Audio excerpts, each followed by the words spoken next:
خوب دوستان عزیز توجه میکنیم اکنون به رقابت جهانگیر مجیدوف پهلوان تاجیکستانی بر مقابل حریفش از اسپانیا نیوتو ترینیداد دانیل.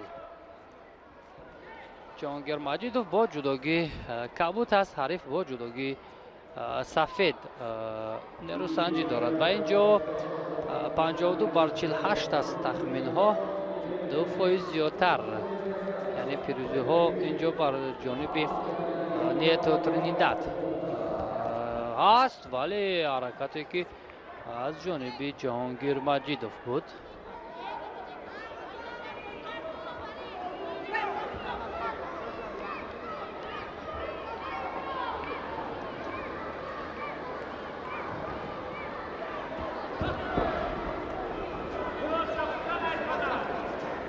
تلاش برای موقع پیدا کردن برای اجرای اصول،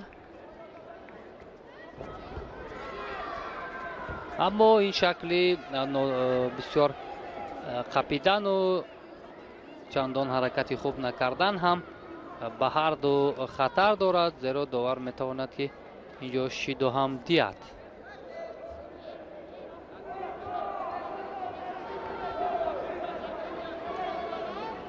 خب جهانگیر مجیدوف اینجا شیدوی اول رو میگیرد و بر مقابل این حریفش باری اول است که دست به گریبان میشود پهلوانی ما،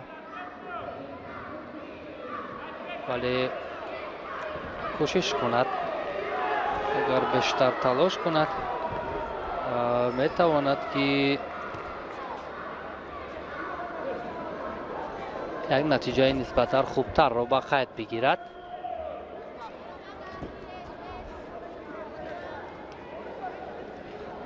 دانیل نیتو ترینیداد پهلوان اسپانی 23 سال دارد.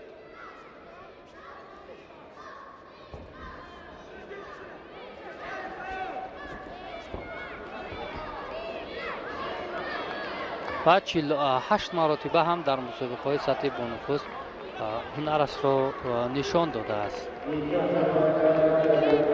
خب شیدای دویم اینجا به جهانگیر مجیدوف داده می شود.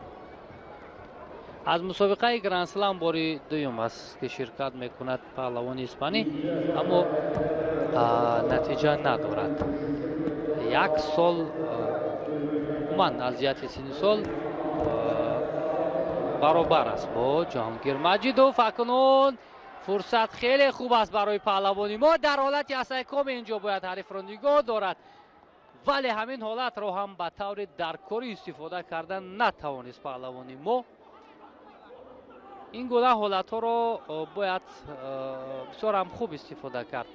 جهانگیر مجیدوف هم 56 مرتبه در مسابقه های سطح بانفوز شرکت کرده است و این شکلی اکنون گریختن از حمله رقیب شیدای اول را هم به نیتو ترینیداد آورد. اکنون باید فعالتر باشد پهلوانی ما.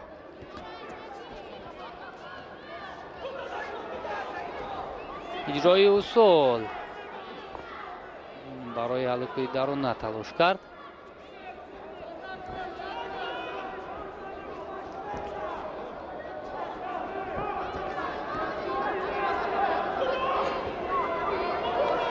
پایزنی حرکت هم کنون باید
ای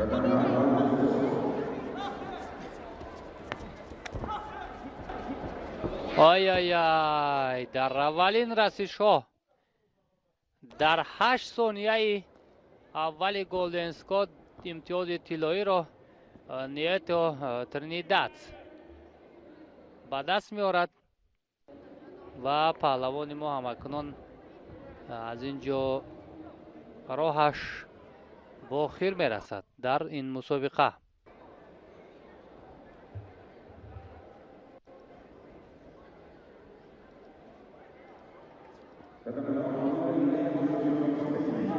توجه میکنیم بر رقابت پهلوانان وزن تا 100 کیلوگرم، جایی که پهلوان ما انورزاده امامرضا بر مقابل حریفش از کشور مالتا نیروسنجی میکند. انورزاده امامرضا با جدوگی کبوت است پهلوان ما و حریفش از کشور مالتا بزینا ایساک جدوگی سفید بابر کرده است و موقعیت برای هر دو نباید این گونه با آسانی تسلیم شد. اینجا تخمین ها 84 بر 16 است. ببینید با انورزاده امامرضا برتری بیشتر داده می شود در مبارزه بر مقابل حریفش از کشور مالتا، اما نباید با آسانی موقعیت را به حریف گذارد، چون اگر در حالت اسایکام یا بوغی کردن ماند کار بسیار هم دشوار می شود. اما خوشبختانه در حال در اینجا پای حریف را با پای های خود داشت که این البته برای در حالت اسایکامی نگاه داشتن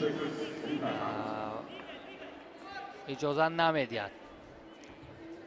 خوب 29 سال دارد پهلوان مالتا بزینا ایساک و در مسابقه های سطح بانفوز 21 مرتبه رقابت انجام داده است، اما از گرند سلم گرچند 8 مرتبه اشتراک داشت و نتیجه ارزنده دست نیافت. تنها از قهرمانی اروپا سال 2022 یعنی بزرگسالان نشانی طلا داشت. انورزاده امامرضا ای افسوس این چگونه حرکت بود از جانب پهلوان مالتا. این برعکس حرکت خوبی انورزاده امامرضا بود. آنجا اشتباه کردند که نخست ایپان را به بازی ندادند، اما حرکت زیبای انورزاده امامرضا با امتیاز ایپان به گذاری گردید و رای خود را به مرحله دیگر برد. اکنون رافائل بوچارینی 31 ساله برزیلیایی که یک تجربه بسیار هم خوب دارد بر مقابل انورزاده امامرضا از تاجیکستان هنرنمایی میکند.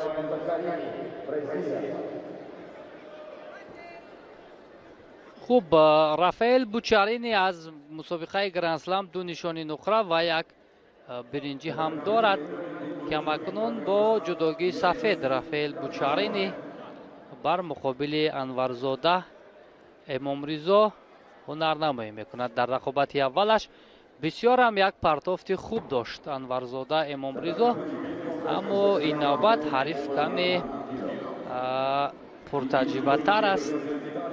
حریف بسیار هم تجربه دیده مسابقه های بین المللی است. 31 سال دارد پهلوان برزیلیایی و پهلوان ما باشد 21 سال. تفاوت 10 سال است.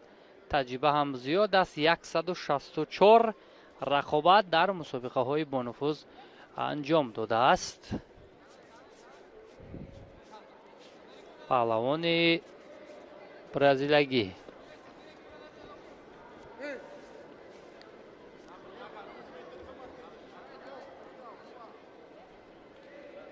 خوب این کمفعالی در حرکت های هر دو در دقیقه های اول مشاهده شد و داور به هر دو شیدو داد. خوب بوچارینی بسیار کوشش میکند که حریف رو نزدیک کند به خود. اما انورزاده امامرضا هم خیلی خوب میدوند. بله، یک حرکتی که بوچارینی داشت در یک حالت در حال توانست که بوچارینی نتیجه رو تغییر دهد و خوشبختانه اینجا نتوانست که پهلوانی ما را در زمین نگاه دارد. معلوم بود از آغاز رقابت که برای انورزاده امامرضا هنرنمایی کردن بر مقابل بوچارینی دشوار خواهد بود. از مسابقه گرند اسلم چون گفتیم دو نشانی نقره یک برنجی دارد و اکنون در حالت استحکامی کوشش میکند که پهلوانی ما را نگاه دارد. موفق می شود یا نه؟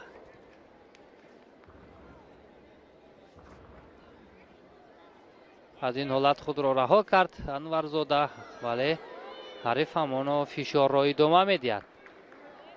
اکنون استحکام حساب کرده می شود.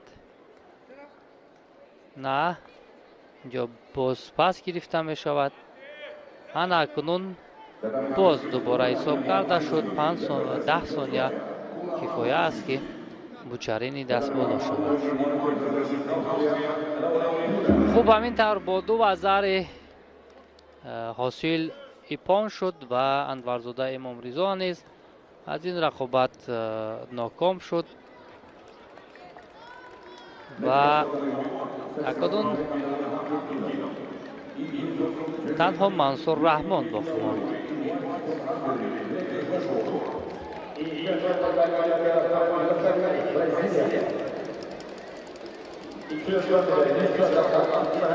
در 11 ثانیه اینجا تسلیم شد.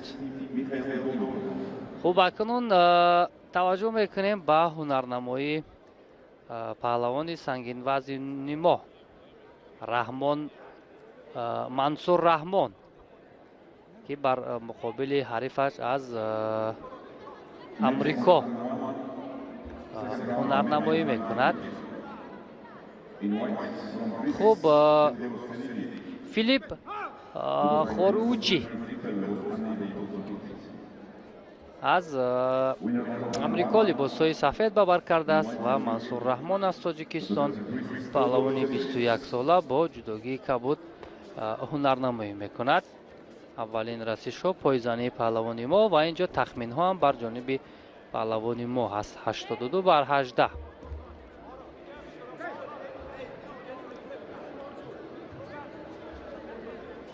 خوب، فیلیپ خوریوچی 30 سال دارد. پهلوانی اذیت 30 سال البته از حریف ما، از پهلوانی ما 9 سال بزرگتر است، ولی اگر بعد دستاوردهای او توجه کنیم تنها یک نشانی برنجی مسابقه کشاد پن امریکن را به دست آورده از خود همین سال. دیگر نتایج بزرگ ندارد، اما برای منصور رحمان این شانس خوب است که این پهلوانی بزرگسال را تسلیم کند، چون نیروی جوانی اینجا باید که پیروز گردد. پایزنی های پهلوانی ما خب اینجا شاید با انا این گونهش نادرست داشتن از بالا با منصور رحمان شیدای اول رو دادن.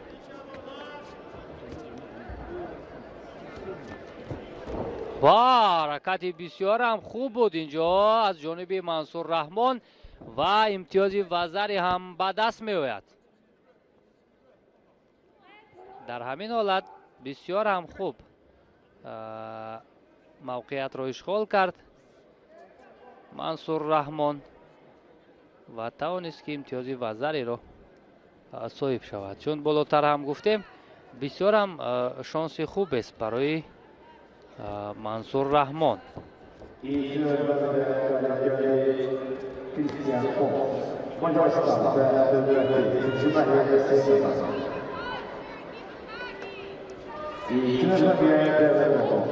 мансур раҳмон ҳам дар мусобиқаҳои бонуфуз албатта ширкат дошт. нишони биринҷии қаҳрамонии осиё ва уқёнусияро соли 2019 дорад ва ҳамзамон як нишони хуб инҷо боз вазари дуюмро паҳлавони мо ба даст меорад ва бо ду вазари дастболо мегардад роҳи худро ба марҳилаи дуввум ҳандвор месозад. аз оғоз албатта бартарии мансур раҳмон инҷо мушоҳида мешуд ва билохира дастболо шуд.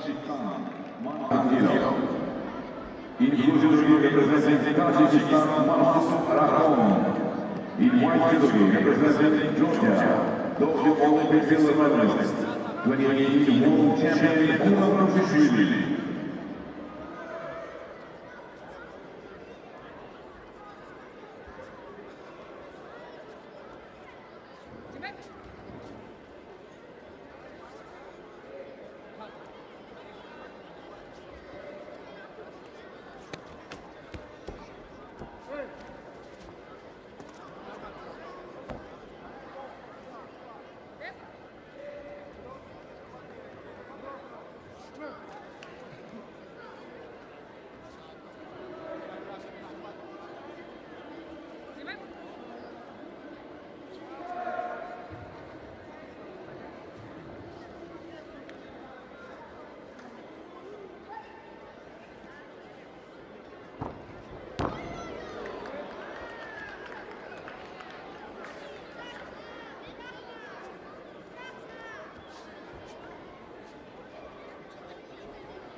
The winner in white category, representing Georgia, Kuram Rashishvili.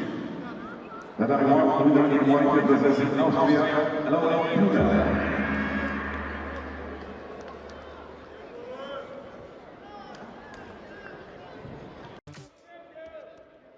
аввалкунун дӯстони азиз таваҷҷӯҳ мекунем ба рақобати паҳлавони сангинвазни тоҷик Шакармаҳмад Мирмаҳмадов ки бо ҷудогии кабуд бар муқобили ҳарифаш Мариус Физел аз Словакия андари майдон шуданд. албатта Мариус Физел ҳам яке аз паҳлавонони бо таҷриба аст ки аз дасти Теймур Раҳимов мо борҳо ин паҳлавонро дидем ки шикаст хӯрда буд. аммо таваҷҷӯҳ мекунем ки Шакармаҳмад Мирмаҳмадов чӣ гуна бар муқобили ҳарифаш ҳунарнамоӣ мекунад. ҳалуки даруни пойро хеле хуб истифода кард инҷо Шакармаҳмад Мирмаҳмадов, вале ҳаракаташ натиҷаовар нагардид, вагарна бисёр ҳам қарори хуб баровард дар ин лаҳза. Шакармаҳмад Мирмаҳмадов нисбат ба ҳарифаш албатта 2 сол бузургтар аст ва аз ҷиҳати натиҷаҳо бошад ҳар ду қариб баробар ҳастанд.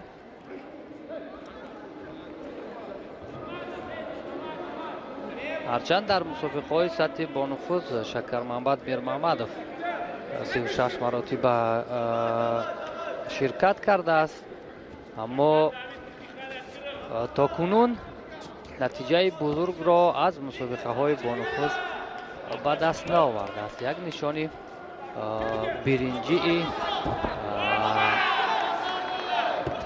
бозиҳои осиёи ҷакартаро соли 2018 ба даст овардааст.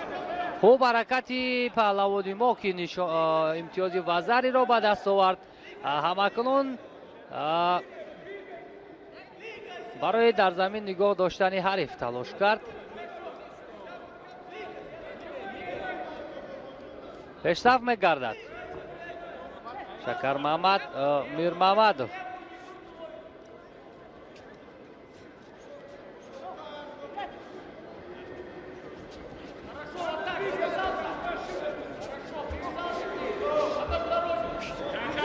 акнун дигар бояд мавқеиятро аз даст надиҳад Шакармамад Мирмамадов ва як ҳаракати дигар самти қафо. наздик буд ки вазари дуюмро соҳиб шавад. Муҳаммадмурод Абдураҳмонов тавсия медиҳад барои Шакармамад Мирмамадов. албатта паҳлавони мо як муддат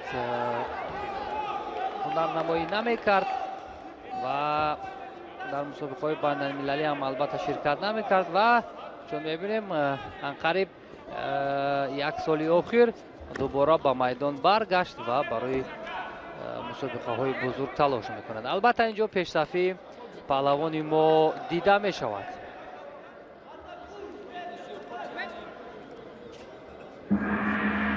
натиҷаи бузургтаре ки паҳлавони Словакия ба даст овардааст, се нишони тилло аст. мусобиқаи аз ҷоми аврупо мебошад. солҳои 2019 се маротиба ширкат кардааст. миёни ҷавонон ва нишонҳои биринҷиро ҳам ба даст овардааст. аммо чӣ гунае ки мебинем бар муқобили Шакармамад Мирмамадов чандон ҳунари худро ба таври даркорӣ нишон дода наметавонад.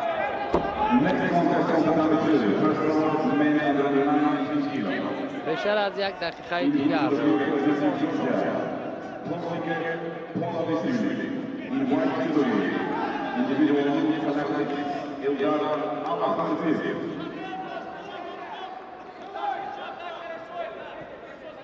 довар ишора мекунад ки Маруш Физел бояд ҷудогии худро ба тартиб дарорад. баъдан рақобат шурӯъ гардад. аз пушти гиребон хеле хуб доштааст Шакармамад Мирмамадов. набояд мавқеиятро аз ҳад зиёд наздик кунад ба ҳариф ва ин ҳолат инҷо рақобатро боз дошт довар. баъдан Маруш Физел партоф намуд.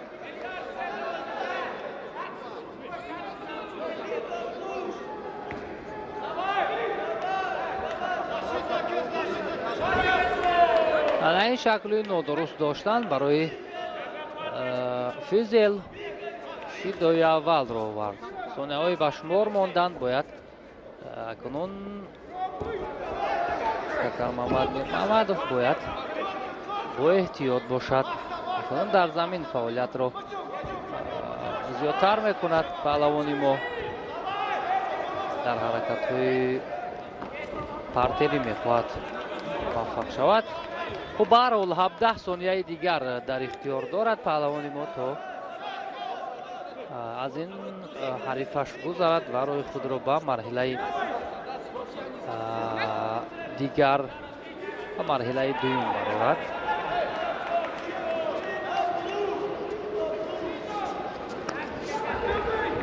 дар зергурӯҳи А ҳамзамон яке аз пурқувваттарин ҷудокорон. хуб, ҳамин тавр вақт ба анҷом мерасад. Шакармамад Мирмамадов дар рақобати аввалаш бар муқобили Маруш Физел аз кишвари словакия дастболо мешавад ва рӯи худро ба даври дуюм ҳамвор мекунад паҳлавони мо.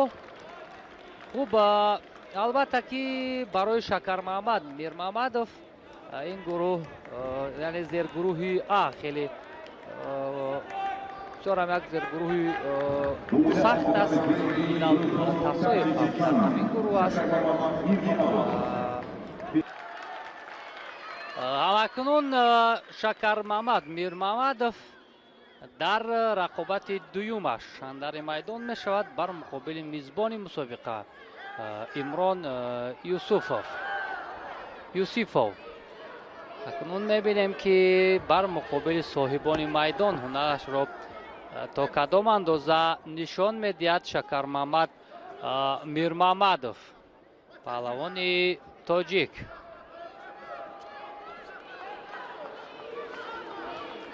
53 бар 47 аст тахминҳо. албатта ин ҳам бар ҷониби паҳлавони мо Шакармаҳмад Мирмаҳмадов аст, вале ҳамон чархишҳое ки аз ҷониби паҳлавони мизбон аст Юсифов бисёр ҳам хатарнок аст.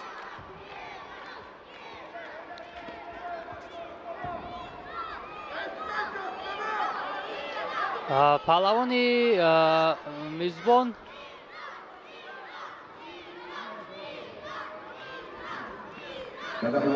дар даври аввал намояндаи фаронсаро шикаст дод. Шакармаҳмад Мирмаҳмадов бошад Мариус Физелро. ай бори дигар аз ҳамон равише ки қаблан дошт истифода кард.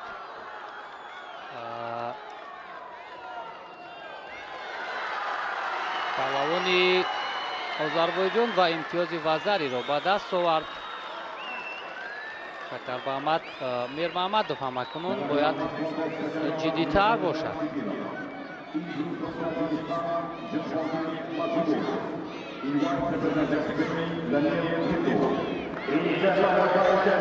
بیست و چهار سال دارد پهلوانی میزبان. یک موقعیت اکنون برای شکرمحمد میرمحمدov و این حرکت حساب کردن نشد از جانب داور. برحال وقت است برای پهلوانی ما. میتواند که بر مقابل حریفش هنری شایسته‌تر را نشان دهد، اما باید سراستی من نشود، چون در یک فرصت در یک اشتباه میتواند که شکست خورد. اکنون پهلوان میزبان دیگر راه گریز را میکوبد، چون یک امتیاز به دست آورد، اما این شکلی حرکت نکردن به هر دو، نه خوشبختانه به یوسیفov. شیدوی اول را داد داور و باز همان روشی که قبلا داشت از همان استفاده میکند پهلوان میزبان. تلاش بیشتر کند برای جبران کردن امتیازی که الکی از دست داده است.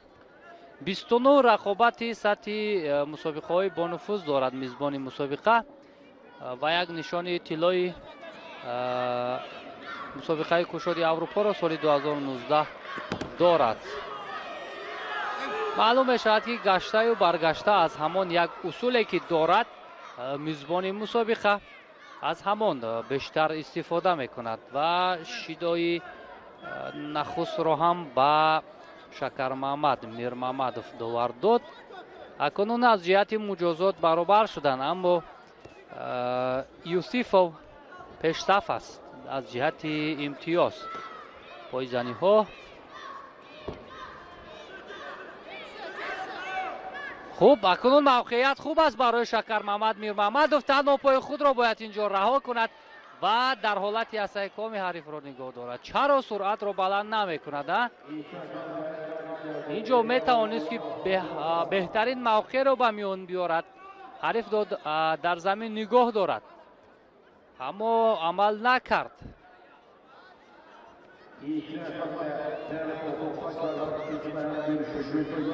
چون قبلا هم گفتیم که Шакармамад Мирмамадов дар як зергурӯҳи бисёрам вазнин афтодааст. Инҷо паҳлавонон пурқувваттар ҳастанд. Инал Тасоев ҳам дар ҳамин зергурӯҳ аст.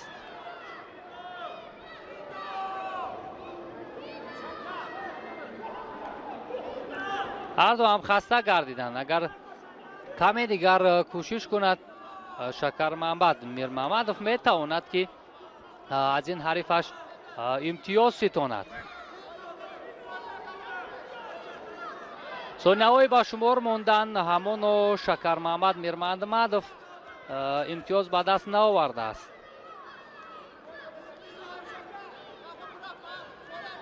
ҳарчи бодо бод бояд инҷо таваккал кунад паҳлавони мо, зеро сонияҳои ба шумор монданд. инҷо шидо ба ҳарду ё ба бале инҷо шидо ба паҳлавони Озарбойҷон. акунун шонс ҳаст барои Шакармамад Мирмамадов ки як партофт 7-6 шидои дуюм ҳам ба паҳлавони мо 5 сония 4 3 2 1 тамом. хуб мутаассифона Шакармамад Мирмамадов аз даври дуюм хориҷ мешавад. шикаст хӯрд дар ин марҳила ва натавонист ки роҳи худро ба даври дигар бубарад. ҳарчанд чандон ҳарифаш аз ӯ бартарӣ бештар надошт. мо бошем ба гилеми дигар мегузарем, ҷое ки Ҷаҳонгир Маҷидов ҳам қарор аст ки рақобат кунад.